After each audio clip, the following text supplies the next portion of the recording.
এই টুনি, এই তুই তো বললি আমার সাথে পালাবি, আমি তাই রেডি হয়ে এসেছি, তুই এখনো রেডি হসনি কেন? আরে বেরোবো কিভাবে, বাবা তো গেটে বসে আছে।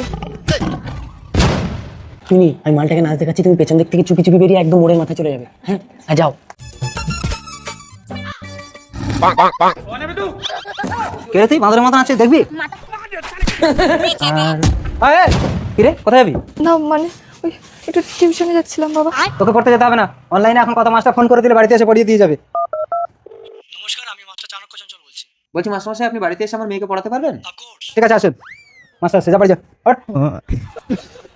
তার আগে বন্ধুরা, আপনারা যদি ইন্ডিয়ান হয়ে থাকেন তাহলে লাইক করুন এবং বাংলাদেশি হয়ে থাকলে সাবস্ক্রাইব করুন। তার পাশাপাশি যদি মুসলিম হয়ে থাকেন তাহলে লাইক এন্ড সাবস্ক্রাইব করুন এবং কমেন্ট বক্সে বলে যান আপনি মুসলিম না হিন্দু। তো সুজুতরা কই? এই কেন করেছে টুনি? বাবা তো টুনিকে আটকে দিয়েছে, এবার আমি কি করবো? আইডিয়া।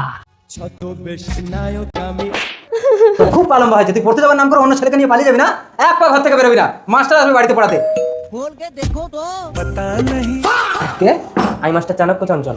আমি তো এক্ষুনি অনলাইনে বুক করলাম, আপনি এত তাড়াতাড়ি চলে আসলেন? অনলাইনে সবকিছুই ফার্স্ট হয়। আরে এগুলো কি বই? এগুলো চলবে না, আপনি বাজারে গিয়ে শাহরুখ খানের একটা দিলবালে বই কিনে নিয়ে আসুন। সেটা আবার কি?